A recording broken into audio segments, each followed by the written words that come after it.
I'm Shelton Wilder, and welcome to Wilder Possibilities Podcast, where each episode follows an entrepreneur's journey into the transformative power of that light bulb moment where everything clicks. I call that the click. Those pivotal points that redefine our futures, illuminate paths to success, and even change the world.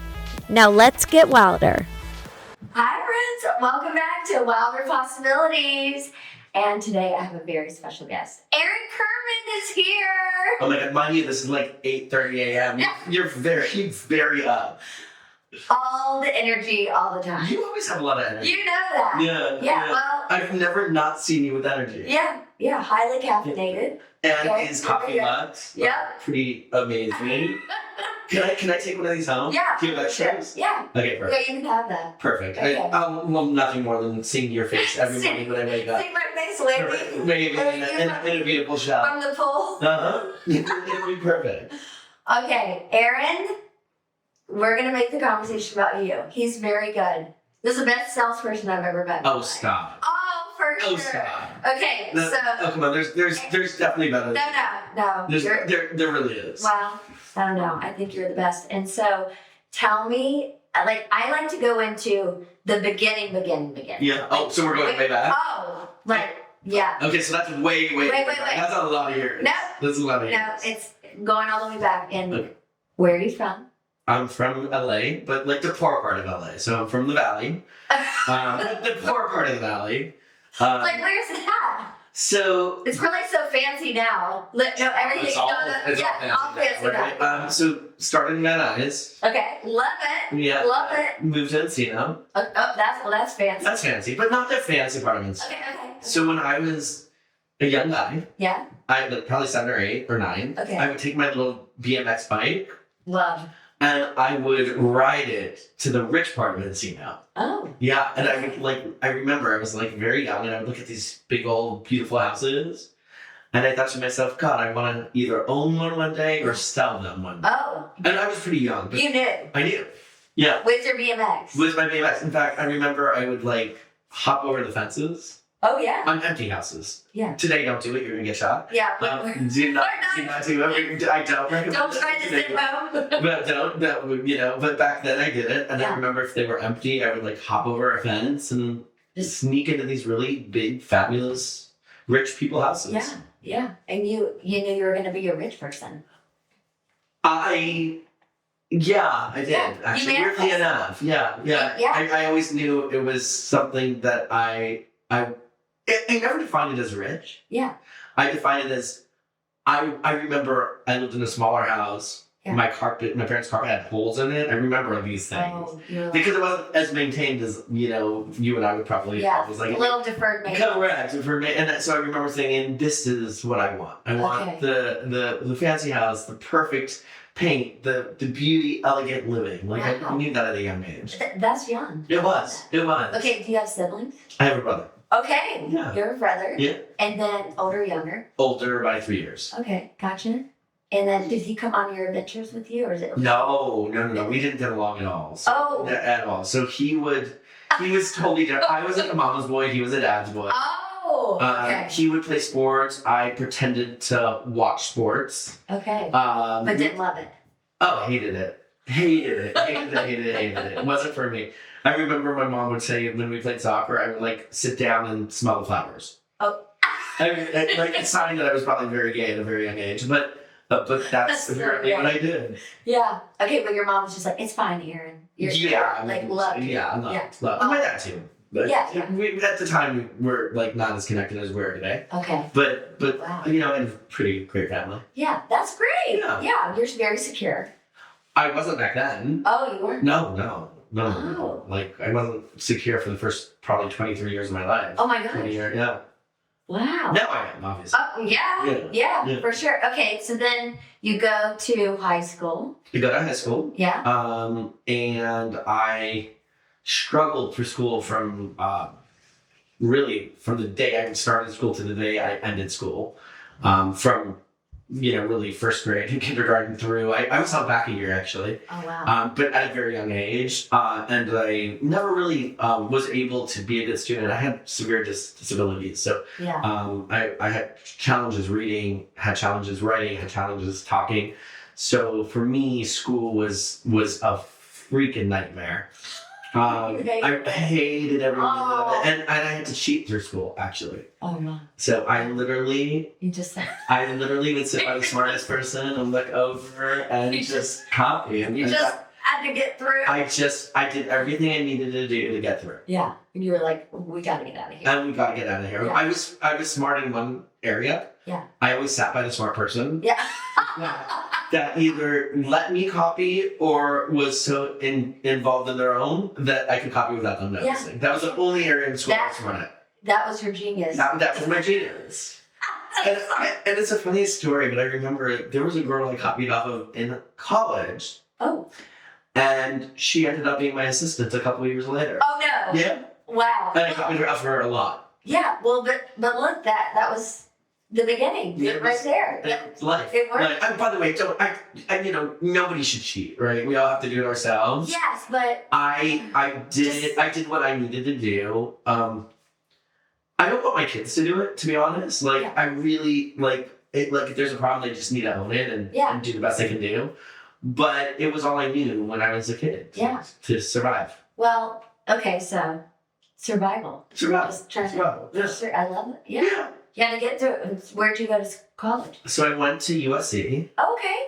You got into USC? I didn't get into USC. I was like, bro, you're trying to... I actually didn't. It's a funny story. So That's hard. Yeah, no, I actually got a big fat rejection letter from USC. Oh, okay. And I remember being pissed. And I was like, can I swear on your podcast? Oh, you can say whatever. Fuck them. How dare they reject me?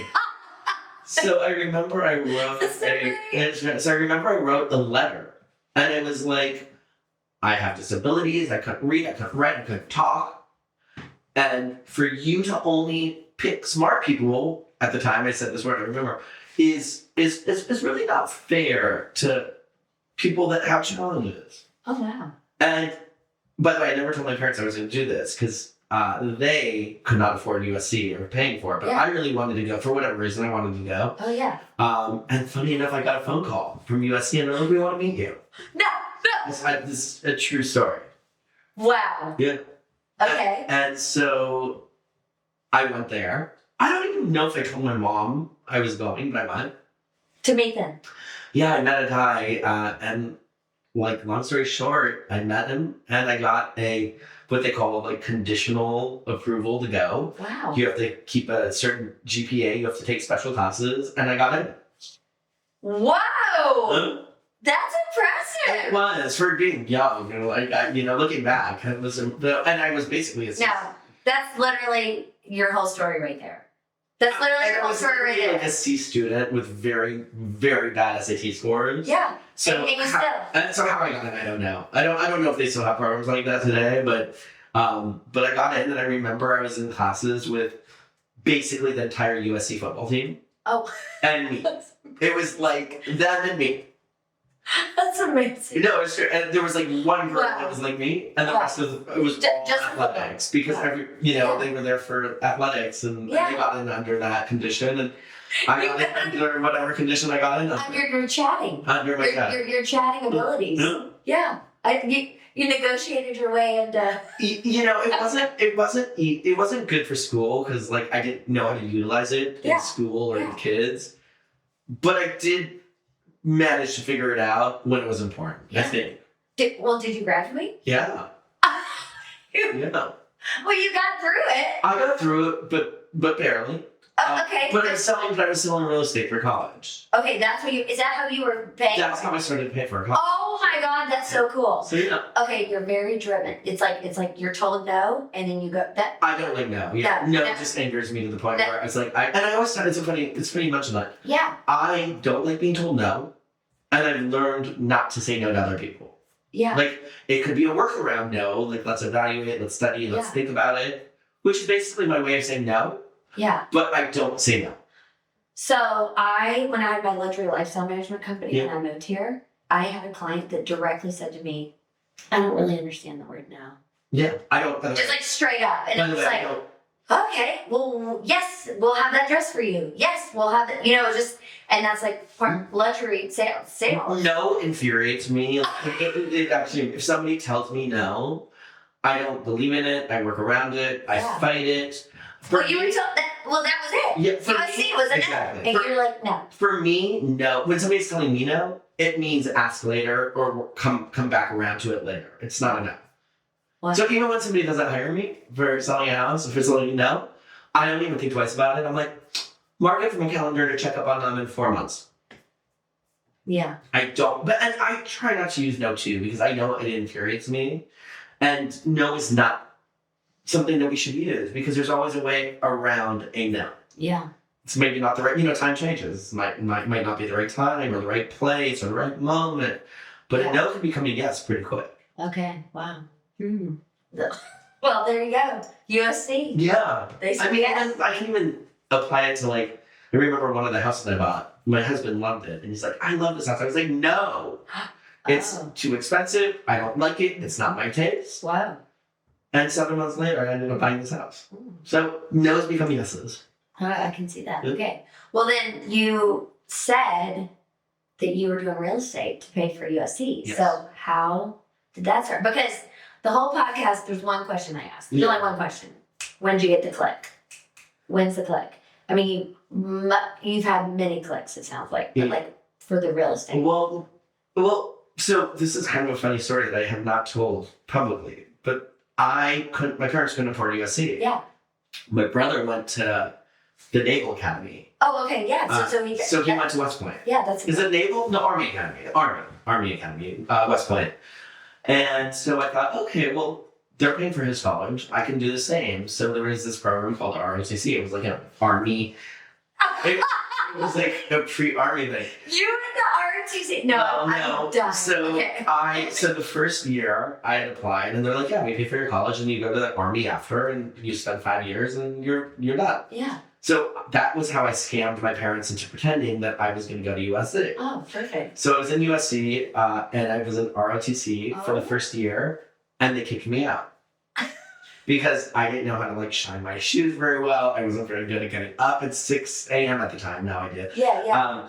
Making the bed. Let's be honest. I'm not an Army person. I never will be. It was the right. And I remember they kicked me out, and I thought to myself, fuck, how am I going to pay for college now? This is not good. Yeah. And so I started selling real estate. I mean, how do you even, you're just I started selling real estate. That's hard. I cried for the first 2 years, every day. Yeah, I didn't start like that. So I started as an intern. So I was actually working as an intern in a real estate company. Okay. That's what you always recommend people to do. Yeah. So I started there, and then I told them I needed to get paid, so I started doing that. Which company?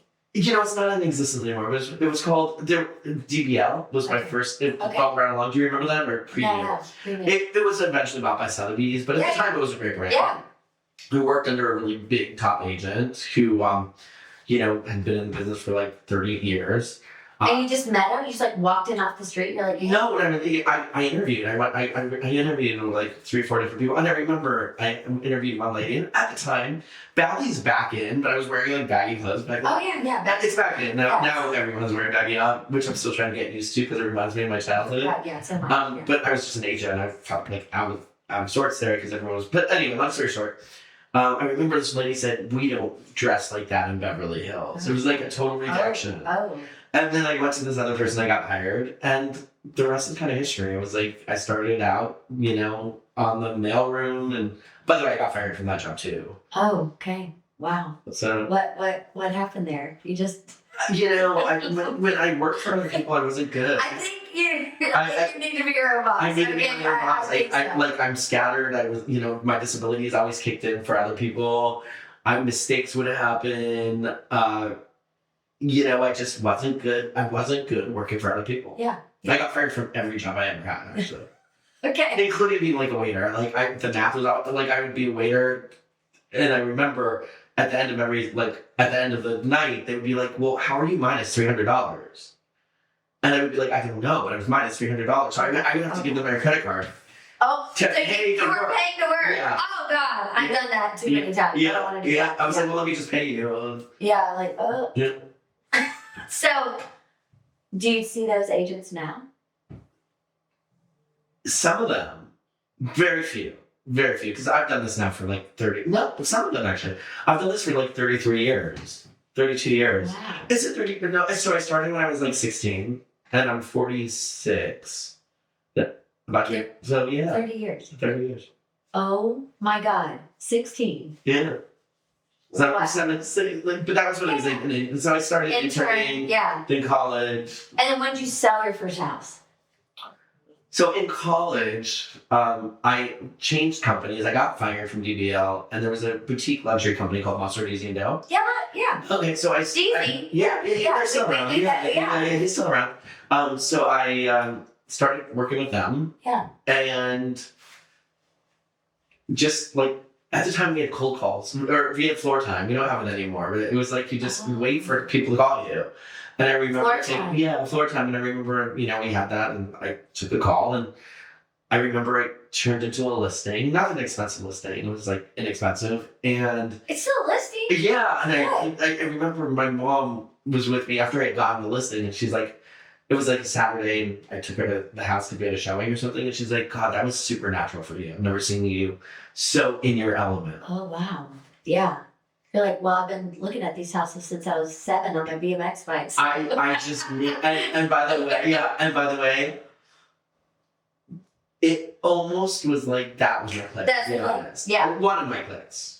Yeah. But like you got the listing, you were just like there, and you're just like, well, we're selling it. I just knew how to do it. I knew how to sell. I knew how to what to say. Relate. I knew about houses. And it was funny because I couldn't keep a job, but when it was for myself, oh yeah, you could do it. I was excellent. Yeah. Not excellent. I was I was very hardworking. And I know I wasn't going to settle for anything until I got to where I wanted to get. Yeah.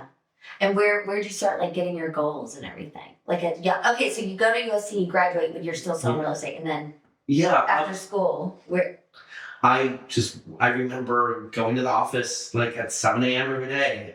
You were committed. Oh, I was committed, and I didn't know what I was going to do every day.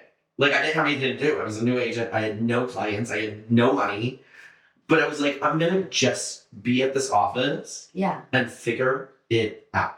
And then which office was that? I think the Beverly Hills office in Los Angeles. There. Yeah. And I would at the time I remember having a fake briefcase, but so not me. But I would walk in with like a briefcase that had no papers, nothing, and I was like, okay, what am I going to do today? How am I going to build? And I remember I got my first listing, and I was like, God, I really want another one. Yeah. I was like, I want one more. Yeah. And then I was like, and then I remember I'd get one more, and I'd be like, God, I need to advertise 3 on one page. I just need 3 listings on one LA Times page, and I'll be happy. And then I would get 3, and they're very simple goals. Like, I wanted to see my listings on paper. Okay, because that was a thing. That was a thing back then. Yeah, not digital. There's no digital There was ads. no digital, no. And then I was like, God, I want to see 4. I want to see 5. And then I remember thinking, God, I want to see only my own name on a spread. It was baby steps. It was never like, today a lot of, people come to me and they're like, I want to be selling hundreds of millions of dollars. I never had that intent. Okay. Your intent was just like, let me see what my next step is. What's my next step? How can I didn't know what I was doing at the time, but I was baby stepping it. Oh, wow. Yeah. And then how long was it till you got an assistant and all that stuff? Because you probably wanted help, you said, because Well, no, actually, so you did. It took me a long time to get an assistant because I didn't have a lot of money. I was doing okay, but still struggling. But were you doing okay with the paperwork? I was never good at that. So I don't know how to like. That's what I mean. Like someone help me with. Yeah. I surprisingly got it pretty down. Okay. Which for me, anytime I do something in repetition, I get it. Yeah, got it. I did pretty good. But but I always knew I wasn't good at it. Like, I wasn't good at paperwork. I wasn't good at organization. I wasn't good at structure. Yeah. But eventually, I just got so busy. I remember having 12 escrows, 13 escrows, and I was kind of young. And I was like, okay, I really need an assistant because this is now not sustainable. Thinking, now I'm not doing well. And then you found college. Really weird story. I think my cousin was like working for another top agent somehow at the same company, and she just started helping me. Okay. And I naturally like rolled into having an assistant without knowing it. Okay. But then, you had your help. Yeah. Okay. But every step was like a struggle. I remember I had a really like a nice car, but like I had a shitty car. Yeah. And then I remember telling my mom, I was like, Mom, I need you to buy me a Mercedes. Mom. And my mom never had a Mercedes herself. And she's like, why would I buy you a Mercedes? I was like, I need it for work because I'm young. And if I don't have a nice car, no one's going to think I'm successful. Yeah. And I got her to buy me a Mercedes, which she never had a fancy car for a day. So I was the only one in my family at the time that had like a Mercedes. But I remember every step was like a little bit challenging for me because I wasn't comfortable with it. And eventually when I was doing really well, it was time for a new car. Yeah. And I was like, God, do I really get this new car? Can I afford it? It's all very psychological. Oh, yeah. What about, I had like a hard time with real estate when I was renting. Okay. And then, so it was like so motivating for me to get Clark on board for us to buy this house. Because I was like, I need to own a home so I can like talk about owning a home and the product, it's like, to me, that was like a big thing. Did you even think about that? I was living at my mom's house. Yeah, but because I felt like a fraud or something. I felt like a fraud. But you did it anyway. But I didn't care. Yeah. Because that's amazing. I didn't, it was weird. All of the things that I applied for other people, I struggled to apply for myself. And a big mistake, by the way, and I teach people now not to do this. Yeah. I was a cash hoarder because I grew up poor. So I always felt like I needed cash in my bank account to feel safe and to feel good, which was a huge mistake. Instead of leveraging. Of leveraging and buying property and using money to leverage to grow. And so my friends used to say that I had, it's called Oedipus complex, I think. Oh. They thought I was like in love with my mom because I refused to leave my mom's house. Because I lived there for so long. But was your mom and your dad, were they together? No, they were divorced. So you were like, really, okay. But the thing was, I was living for free. I wasn't paying rent. And you were literally stockpiling cash. And I was stockpiling cash. You were like under the mattress, stockpiling cash. Yeah, like I was and eventually my best friend at the time, or my best friend in general, said to me, "This is insane. Yeah. You make way too much money. Yeah. You have too much money, and you have to get out of your mom's house." Yeah. And funny story, she was my real estate agent. Oh, no way. Yeah. Isn't that still your best friend? Yeah, and she. Wait, is she an agent still? She's an agent, but she literally went out of her way. She goes, "We're gonna go real estate shopping for it." I needed somebody to give me that push. Yeah. And it worked, and I bought my first condo. And where was your first condo? It was in West Hollywood. Yeah. It was a good, perfect first condo because it was kind of in a fancy building, but it was like affordable. How much was it? Like at the time, so it was like 400. 300. Yeah. Okay. Maybe 350. I remember remodeling it before I moved in, and to this day, I have amazing memories of that place. That first place. Yeah. Because I just loved it so much, and I loved my independence and yeah. And everything. And how old were you when you did that? 25. Okay. 25. Yeah. 24. Did you miss your mom? No. Oh. No, I love my mom. Yeah. No, I love the independence. Yeah. I love the freedom. That's great. And I started like it was really, I always tell people like working for your first place changes your life. But it changes. I think when you buy real estate, it's like God, universe, source is just like, well, you trust. You trust the world. You trust me. So I'm just going to give you more money, more opportunities, that's why I tell that story like when buyers, first time buyers. I'm like, no, I swear. Because it was a lot for Clark. Just push sure. over the edge. It's just like, same thing growing up without a lot of money and all the things. Like, it's a lot. You put down, Because I don't know about you, but for me, growing up poor always made me work harder. Not poor, growing up modest. Yeah.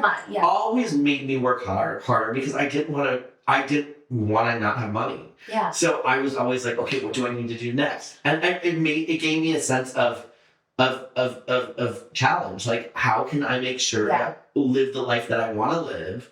And the fear of not having always kept me driven. Yeah. Which is not good because you never want to have a lack of drive. And I've learned that now. Yeah, but I think it did help me get to where I am today.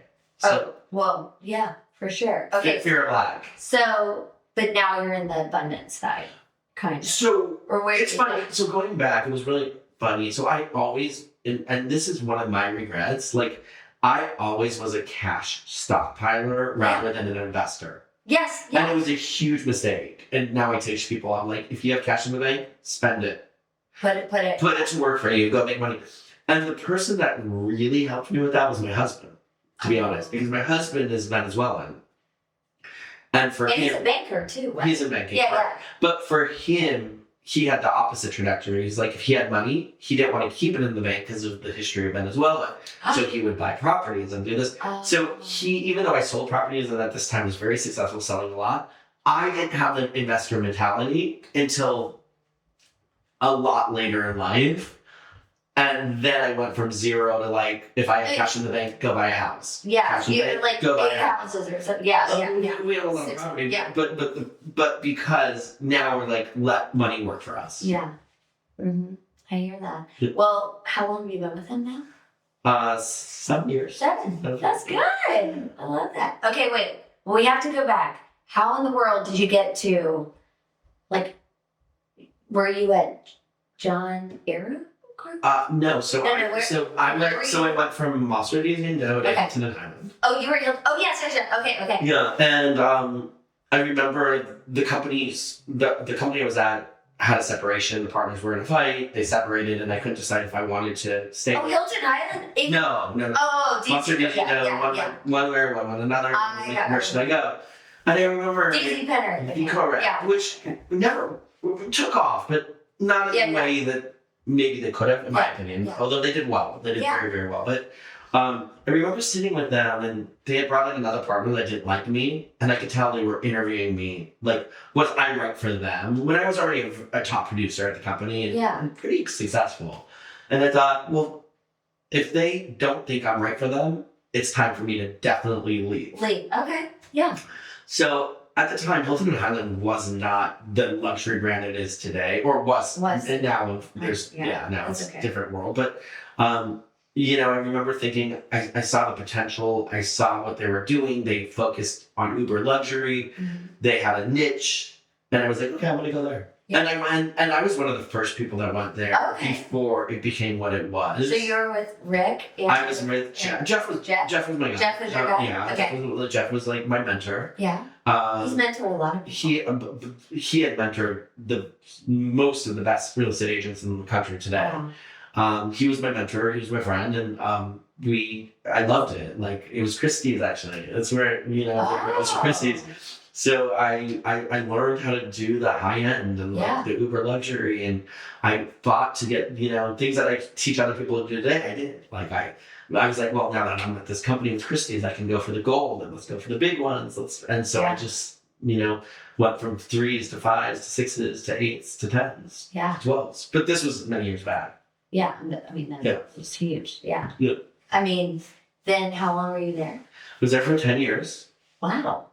And I remember I had a really bad year. That can happen in real estate. It can happen. Like, it happened. I mean, listen, it happens everywhere. I had a really bad year. I had horrible clients. I had a lot of inventory. Probably had 500, 600 million in inventory. And I think of listings. Of listings, yeah. I was relatively big at the time. Yeah. That's a lot. But I didn't make a lot of money that year. Oh. And because you can be listing heavy, but you're not. But they don't close. The market was terrible at the time. Yeah. Really bad market. And I had awful clients that were just nasty, terrible people. And I remember I went to a coach of mine, and my coach said, "Get rid of all of them." She's like, "Get them." What was that? It was Andrea. Yeah, this is Andrea. And so she's great. She's great. Yeah. She's like, "Fire all your clients." And I was like, "What do you mean fire my clients? That's not how I make my living." She's like, "Fire them." I listened to her. Whoa. And I went from having $500 or $600 million at the time to zero. What did you do? You literally just called them all up and was like... I was like, I'm done. And I made big changes that year. Like, I was unhappy. I had bad clients. My bad year changed my trajectory completely. I started even shopping for different brokerages. And because I was unhappy. I was like, this is not right. Yeah. But it was my fault because I let in a lot of bad clients. I let in clients I knew I wasn't going to sell their houses. So I was wasting my time and I was spinning my wheels and nothing good was going to come from that. Yeah. And I remember that year in December, I fired everyone. I went on vacation. I came back. I had no clients. And within a month or two, I had $400 or $500 million of it. And again, this is many years ago. $400 or $500 million in active inventory. And I started making a lot of money again. Wow. And the lesson was get rid of the bad, keep the good. Yeah. And if you don't have good clients, get rid of them. Yeah. And then I was afraid. It's funny. I started interviewing brokers, and I was afraid to make a change because now Hilton and Highland was the number one luxury brokerage. It was great at the time. Now, obviously, things have changed. And I was afraid. And I because I had interviewed before, a guy was like, "I want you to run my luxury division, and I want to, give you some ownership in the company, and I want you to go." And I was terrified of doing it, but I went. Yeah. And what was that? John Herbert. Okay. That's the one. Yeah. And that was hit. I never knew him or. Yeah, I was. Was he a person? Like I've never met. I was like I never met him. So he sold to Prudential John Arrow. So the Berkshire Hathaway Group now was that. Yeah. I remember I had a title at the time. I was selling architectural houses, and I was taken. He's like, "Let me make you, president of the estates division." Oh, estates division. Yeah, and all of a sudden, I remember thinking to myself, "Oh, wow, how am I going to go from selling this type of house to this type of house?" And I remember the day I launched, I never had 30, 40, 50 million because now the big numbers were out. Yeah. And I called all the people I knew. I was like, and I fought to get on listings. And I remember the day I launched, I had 3 between $25 and $50 million properties in the estate division. Because I had already had contacts, I just didn't know how to convert it. And I remember we made a big splash in the Los Angeles real estate world because all of a sudden, John Arrow Group wasn't necessarily luxury. Oh, but you just and we started to. We're just going to build. I had a job to do. Wow. Yeah. How long were you there? I was there from probably 2013. Funny enough, I never really left. The companies just kept rolling into other companies. Yeah. So either the company sold and I profited from the sale, and it rolled into another company. So I never actually left. I just kept getting rolled over. From there, John Arrow Group was bought by a company called Pacific Union, which eventually rolled into Compass. Yeah, yeah, and then you have Christie's. And then what do you think? So I was tired of getting rolled over, and then all of a sudden I found myself at Compass, which was a good company, but it was large, and I just had always been I'd always been a boutique guy. I liked smaller companies, and I wanted to build something new and create. For me, whenever I get bored, it's a time to do something else. So boredom is a sign that when there is boredom, you need to do a change. So anytime I've made a change, it's partly because either things weren't going the way I want them to go to, or it was boredom, or I needed stimulus. Yeah. Well, what do you think about owning a brokerage? I love it. I love aspects of it. I love growing company. I love partnering with people like you that are amazing. I love seeing my agents' successes, and I love being a small part of growth because that was what stimulated me. So I love seeing that. I love the education part of it. But listen, brokerage is not an easy business. Yeah. And if I knew that, would I do now? Would I do it again? Yes. But it's a challenging business. Yeah. It's fun, but it's not for the faint of heart. Oh yeah, that's for sure. Yeah. Yeah. And then you have Nina. Yeah, I mean, I was very clear that I don't want to run a brokerage. Oh yeah. I love selling. You still like selling. I like selling. I like selling houses. I like representing clients, and that's what I'm good at. So, I think one of the ways that I was always very successful was knowing what I'm good at, knowing what I'm not good at, and finding people that are better than me on the things that I'm not good at. So, we created, I think, a great management team, and now it's amazing because now it's running amazing and it's very successful. And we've built something that we're very proud of. Yeah.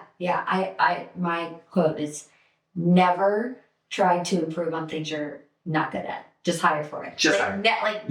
Don't even try. I'm like, no. If I'm not good at it and I don't like it, then hire out. I don't even know how to write a contract today. I shouldn't have admitted that publicly, but I actually don't know how to write a contract today. I know the laws, I know the education behind the laws, but the actual contract. Well, it's just like bubbles, and so it's just, but we know the contingency periods and what goes on. Oh, I'm very educated. That's what I mean. Yeah, that's what I mean, but who's going to spend the time to put a bubble? If you put me on having to write it, I only know the contract from 20 years ago. That was when I wrote my own contract. Yeah. I stopped doing that 20 years ago, and there's been 900,000 changes to the contract. And if you... But every time, it's fun, but you're not going to go and DocuSign every single... No, I know the changes, but I don't know the actual writing out. I have had people do that forever. And I think that was a great decision for me. That's a good decision. Because it gave me the ability to be able to do what I'm good at. Yeah. I know the market. I know real estate better, in my opinion, better than most.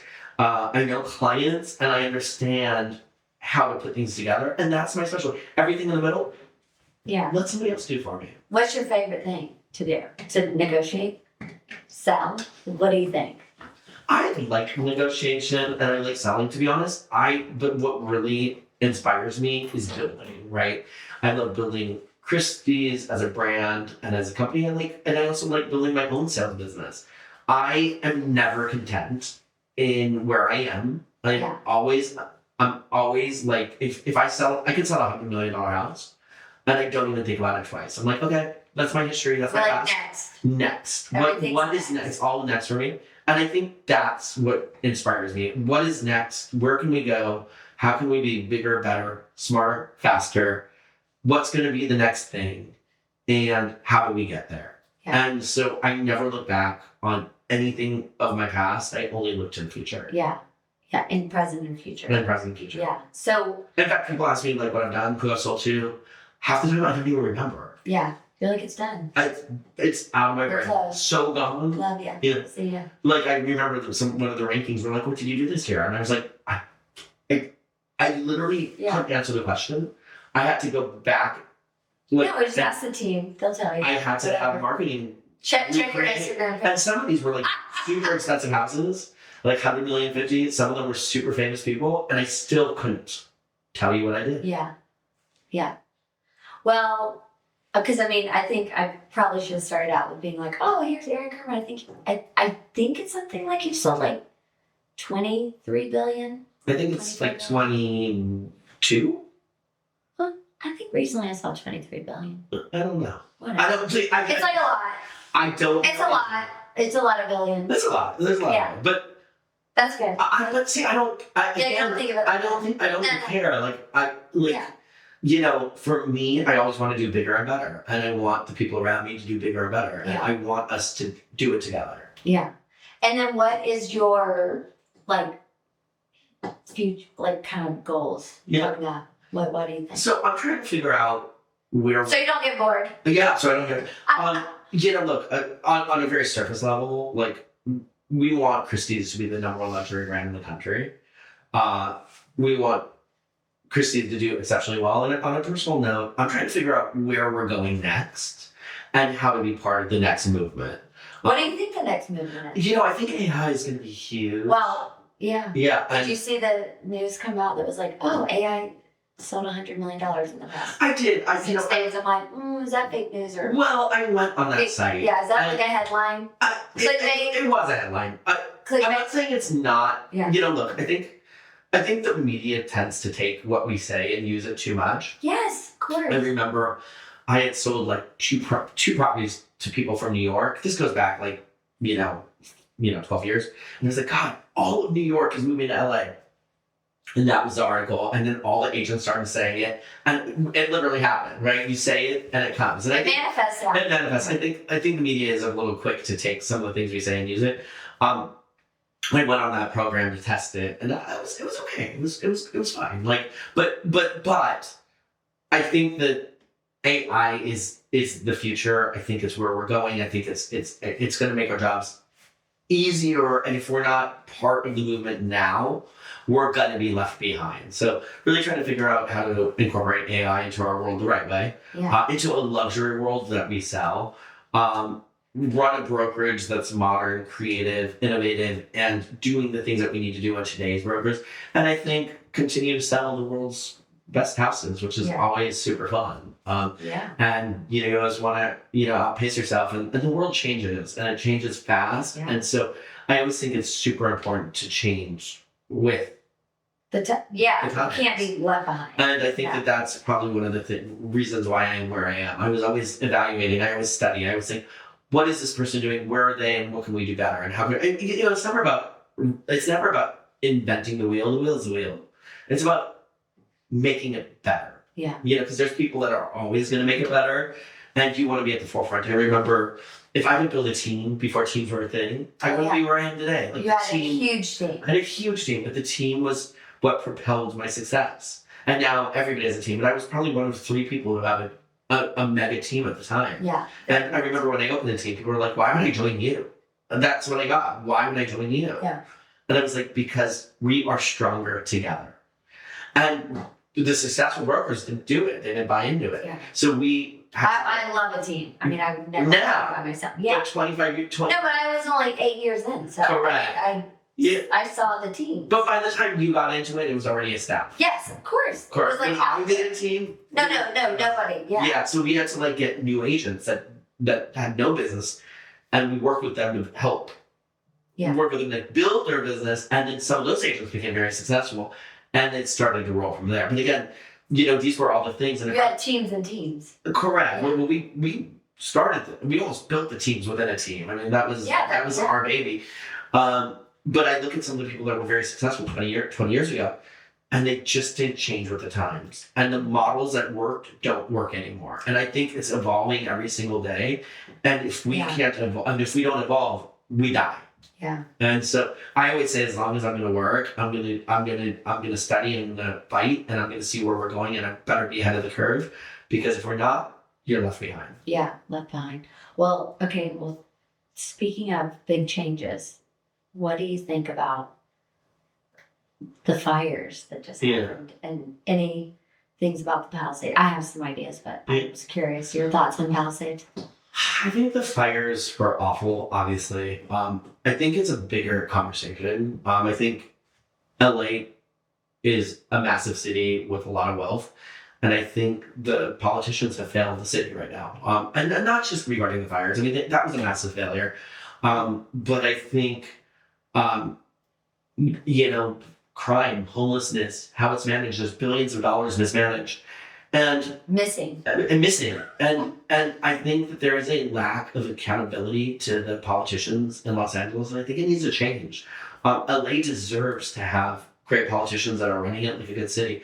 And I think it's really unfortunate that such an amazing, beautiful place is being run the way it's being run. And I think its citizens are getting tired. And I think the fire was another representation of poor infrastructure, poor management, and a city that's declining, to be honest. Yeah.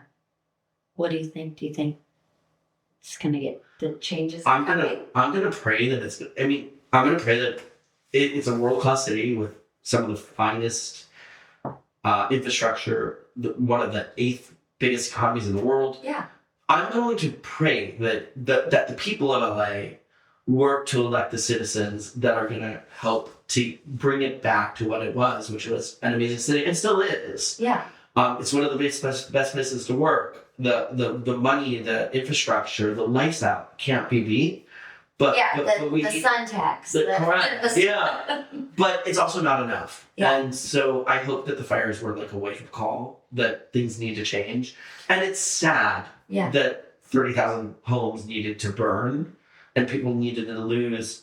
Because the home is a home. This is where people live. This is memories. This is life. This is finance. It's everything rolled into one. Yeah. That had to happen for the wake-up call to happen. Mm-hmm. But it's beyond devastating.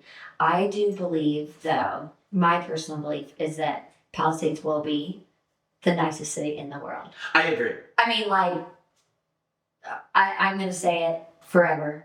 It's going to be the nicest city. It's going to be so unbelievable and beautiful and come back so strong. I mean, how strong is real. I mean, here's the thing. It's such a world-class city, centered close to the beach, on the cliffs. Yeah. You're 20 minutes to LAX. You're 10 minutes to Santa Monica. Yes, right there. You're 25 minutes, no traffic, to Beverly Hills. I mean, it's going to be bigger and better. And I believe LA, with the right changes, is going to be bigger and better. And, the reality is cities, it's always ebb and flow, right? New York during COVID was one of the most depressed cities. The real estate market was, like, terrible.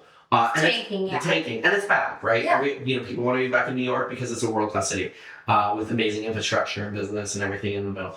Miami was tanking at certain points, and now Miami's been on fire now for the past couple of years. Crazy, yeah. It always comes back with time because they're almost too big to fail.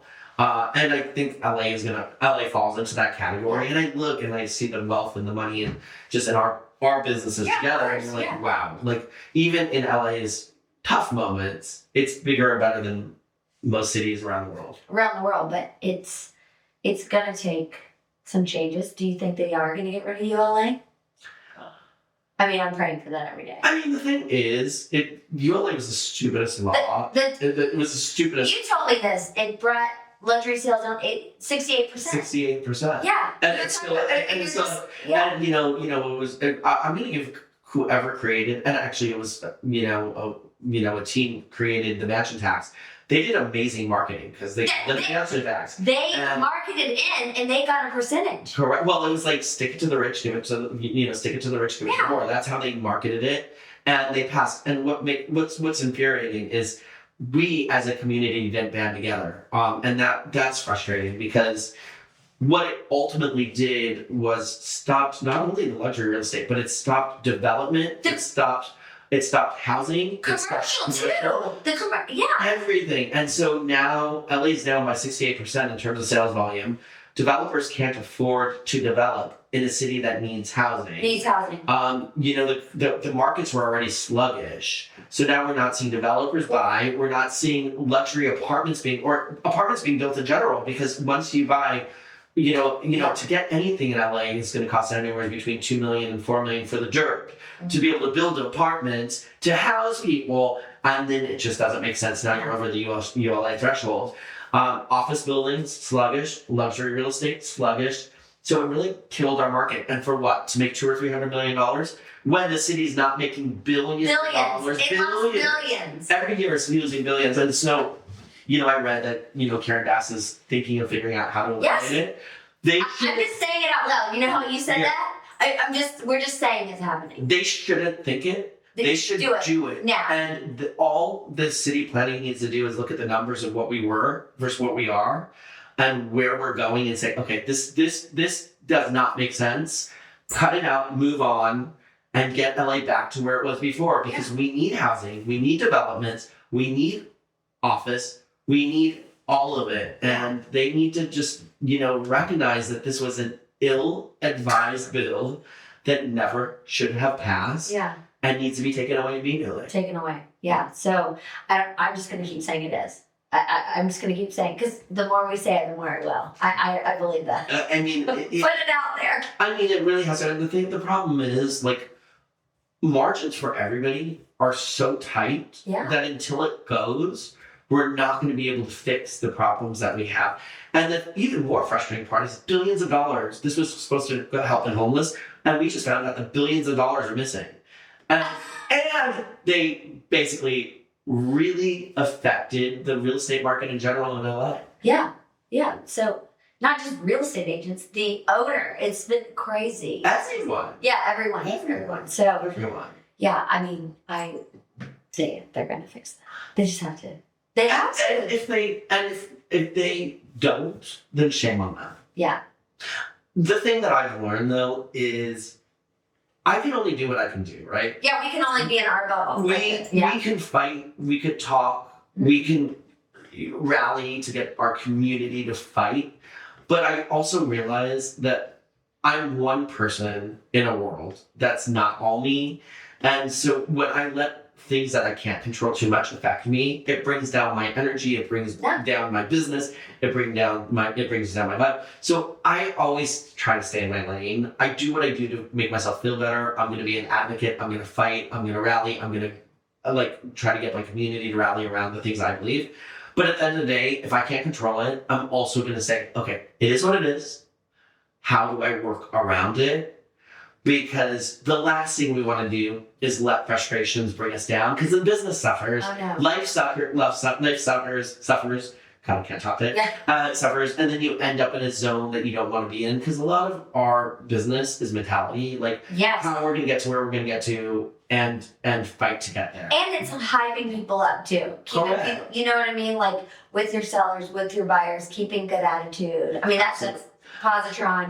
That's right. Well, you're the most positive person I've ever met. No, but it's like you have to. For me, I have to keep that going because I can't control other things. Of course. And I'm not going to run for Senate or I'm not running for mayor, guys. I mean, I can't I just have to do the best we can and then just say what we want to happen. Yeah. By the way, though, in my next life, I wouldn't mind doing politics because I have never thought about politics until some of the decisions started to really affect me. And then all of a sudden, I realized the importance of politics, right? Yeah. And so it's a very important job. It's not something I can do in this life, but in my next life, I think that could be fun. But I really do think that we have to be always positive. We have to fight for what we believe, and we have to know that success breeds success. And so if we have thoughts that enter our brain that are going to take us down, I'm very quick to say, get it out, move it on, and focus on the positive. And the number one thing I always try to do every day is be grateful. How and what am I grateful for today? And it can be big and it can be small. But when you have the right attitude, the world gives you beautiful things. Yeah. And when you have the wrong attitude, it can take them away as well. Yeah, I couldn't agree with you more on that. Yeah, I mean, that's how we have to be like that. Yeah. Yeah. Especially, but you're so funny too because you talk about this business as like volume, like you're just like next, keep going. That's like your big thing. But in your, because you have to. Listen, don't confuse it. I want to give the best service, the best quality, and provide the best that I can for my clients. That said, if you're not thinking volume, you're dead. And we've had this conversation before. Yeah. Because, in my opinion, the deals are very hard today. They're not easy. Life isn't easy. So for every deal you're going to make, there's 2 or 3 deals you're probably not going to make. So if you're not thinking volume, then the deals that don't make are going to start to affect you. And so for me, when you think volume, you're like, okay, I'm going to make sure that I have so many deals going that if 1 or 2 or 3 deals doesn't make, it doesn't affect my lifestyle, my mentality, or the movement moving forward. Yeah. That's how. And the people, and this is where I think people go wrong in this business. They get so hyper-focused on the deal. Yeah. That they're missing 3 deals behind because that one deal took so much time, and that stops producers from being amazing producers. And so I think that the best way to do any business is to scale it. Well, I mean, that's what you... And that's what I teach. You've done. Like scale. Yeah, and you're all about getting people to go out there, make all the calls. 100%. 100%. You're doing it, yeah. Okay, and one other thing but this was a few years ago. Yeah. Because I asked you had this show. Yeah. And what did you think of that? I loved doing it. Yeah. I wasn't naturally a TV person. Oh, really? No, not at all. I remember the first time I did TV, the guy who happened to be a friend and just put me on some show for something, said that was awful. And his boss said, get this guy off camera. He's like, he's the worst. His boss at CNBC was like, never. No, I'm dead. No, it's true. And the guy, was like, no, let me work with him. I was still awful. Like that makes me. I haven't watched it. I don't watch any of the real estate shows. I can't watch. I can't watch them either. Yeah, I can't.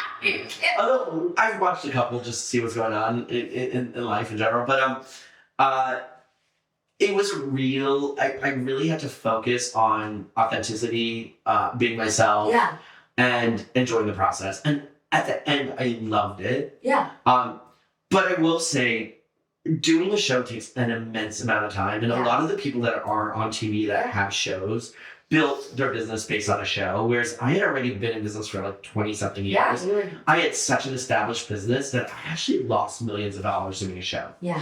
Because people would call me and be like, I want to list a $35 million house, and I was shooting for 4 days, and I was like, well, the soonest I can get to you would be next Monday. And you're like, oh no. No, not me. The clients would be like, great, let's get on for next Monday. But there were already 5 people that had already that were ready to take that meeting, and by the time that Monday rolled around, I had lost the listing. Yeah. So I had lost a lot. So, and today I like aspects of TV. I love talking to the media. I love sharing my knowledge. But doing a show is a lot of energy and a lot of time, and I'm not saying I would do it again, but I'm not sure I would dive in to do it again. Yeah. Mm-hmm. And it really is a lot. And also, it's a full-time job. And we have a full-time job, so. It's a very full-time job. It is. It's 24/7, that's what I call it. It's 24/7. 25/7. I mean, I make up an hour. I know. Yeah, it's literally, you're like, okay, let me get. And no matter what you do, it's 25/7. But that's what makes it great, too. Yeah, that's high love. And the truth of the matter is, great and not great. But the beauty is we can work anywhere. And so, for me, I work everywhere. And, You travel. I do a lot for work, actually. Some for fun, but a lot for work. Yeah. Funny, though, I was just away last week. I was in Europe and Asia. Yeah. Europe and Asia. Yeah, because I take clients. You had to go to Asia. So, and all in 6 days.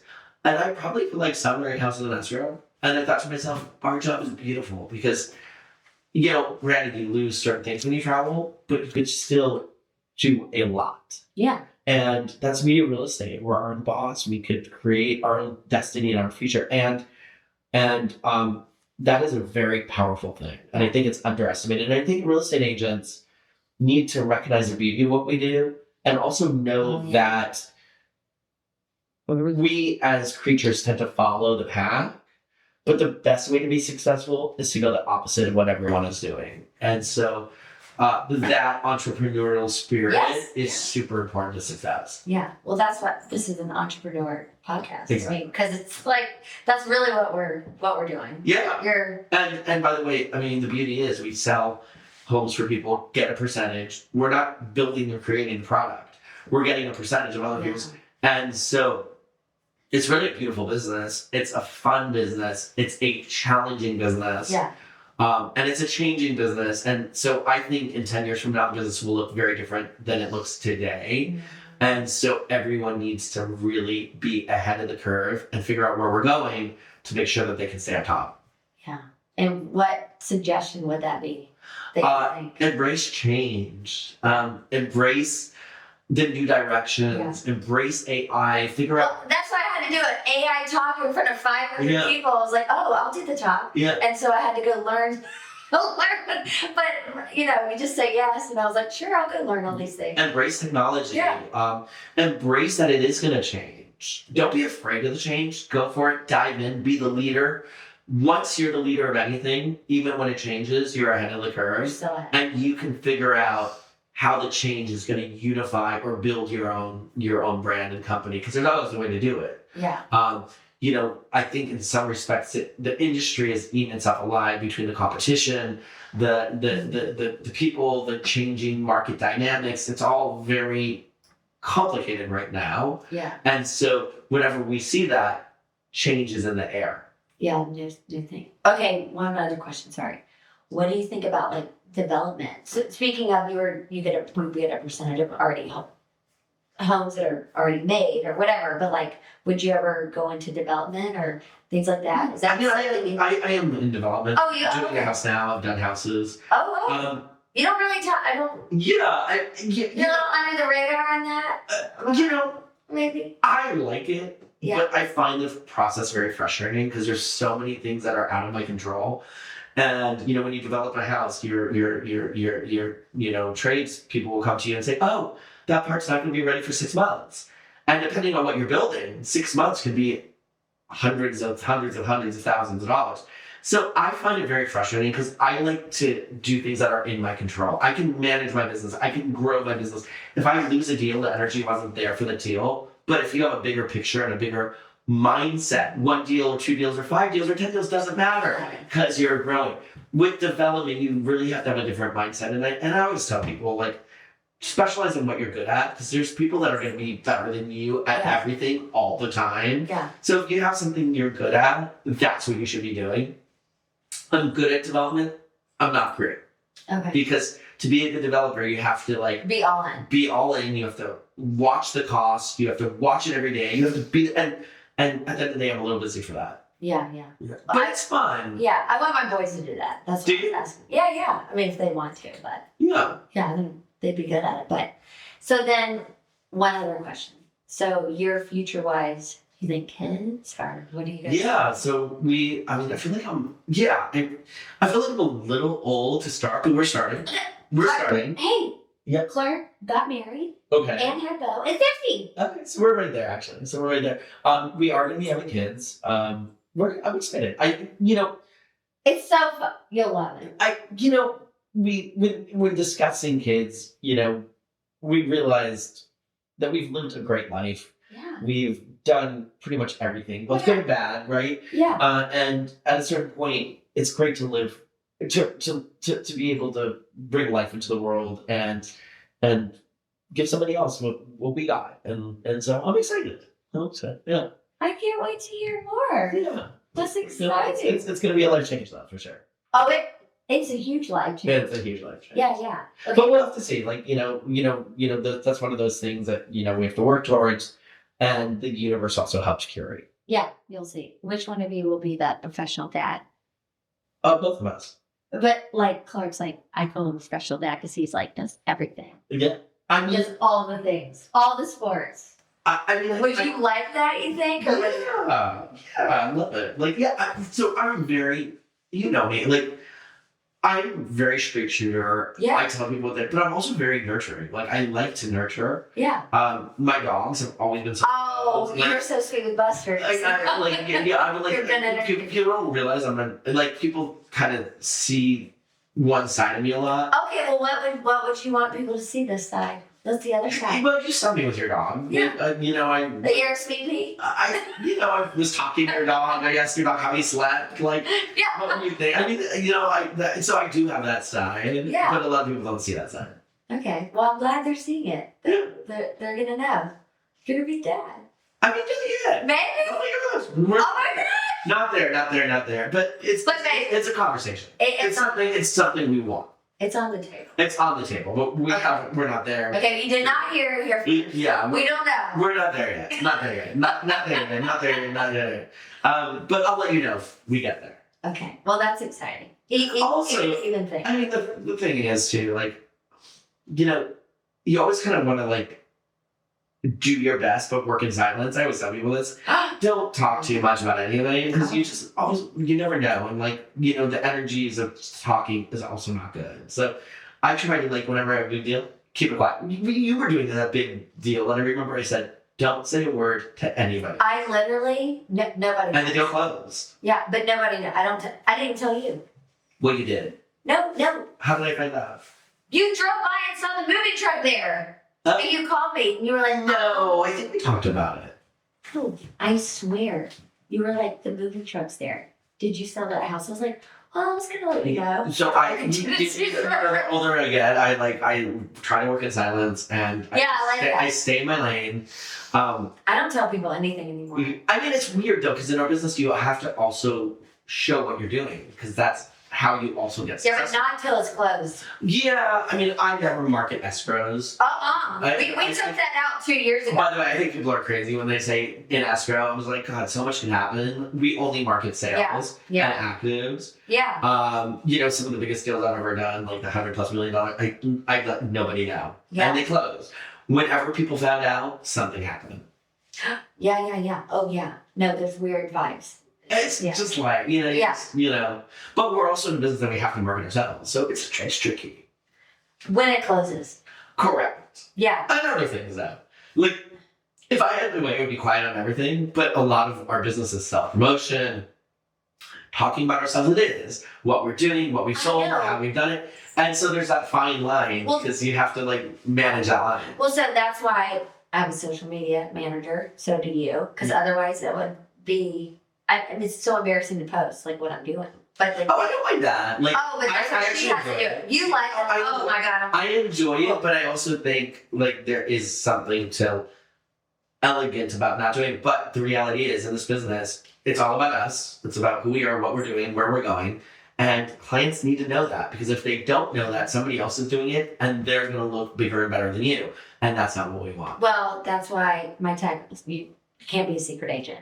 Correct. I mean, have to tell. Although you are you're so subtle in your approach. You're out there, but you're very you're like the nicest agent I've known. Actually, everybody loves you. I've never heard one bad word about you.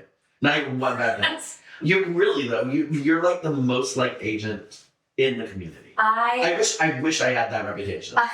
Well, I mean, I haven't sold as much as you. So, but my thing is agents are our clients too. That's of course. Yeah. No. Yeah. But you're But I'm not very good at going up against if I hear that an agent's work, you've already yelled at me about this. That if an agent's working, I know, but working with someone else, I'm like, oh God, well, let them have that, and you're like, what? Go for it, and I'm like, oh. Yeah, I mean, you're you're very, very nice, which is but my nickname's Southern but Savage. Yeah. I will. No, I will negotiate. Yeah, I mean, you have an incredible business. But I like to kind of. I mean, I think. Yeah, you're very funny though, because you really do it your way, and you're like, I'm only gonna do it this way. Yeah. And it works. It works for you though. Yeah. It works. The only thing you're very we've talked about this. I'm very volume, so I know. You're I don't lose a lot of houses. I was like, you said this. I sell all my houses, and I'm like, then you're not doing enough business. I know. And I stand by. If you're not losing listings along the way, then you're not doing enough business. But it kills. Oh, that's gonna crush me. No, I can't. For me, I'm like, okay, I'm gonna lose 30% of my listings. Oh my God. But then you go get the others that you didn't get the first time. I put it in my equation. Yeah. 30% of the business isn't gonna sell, and that's okay. Yeah. But if you have enough business and you know you're going to lose 30%, then it doesn't really matter. Because sometimes sellers aren't going to listen to you. Or sometimes the energy in life is going to not go your way. I mean, that's part of it. I had to let go of a client, a few times. Yeah. But you're much better at it. You've done it for 30 years. Loss is part of this business. And I always tell people, if you're not good with loss, you're not going to be great at the business. Yeah. I guess I'll get better at loss. Or just keep selling the ones but keep the volume going. Yeah, exactly. Well, why don't I try that? I say you just go volume. You know what you're going to strive for.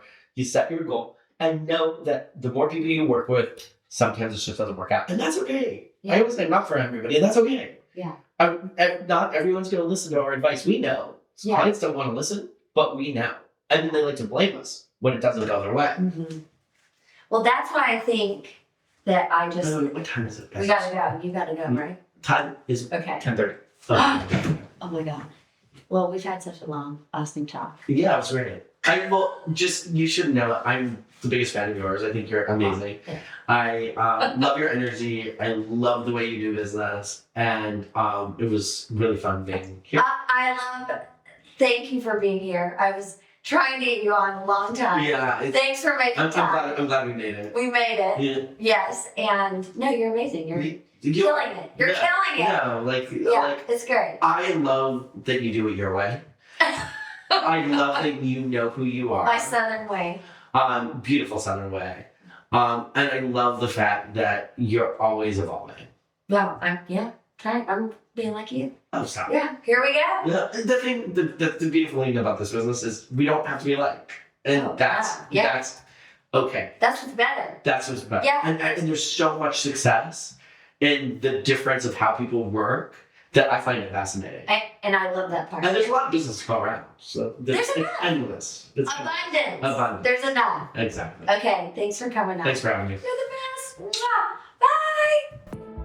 I'm Shelton Wilder, and welcome to Wilder Possibilities Podcast, where each episode follows an entrepreneur's journey into the transformative power of that light bulb moment where everything clicks. I call that the click. Those pivotal points that redefine our futures, illuminate paths to success, and even change the world. Now let's get wilder.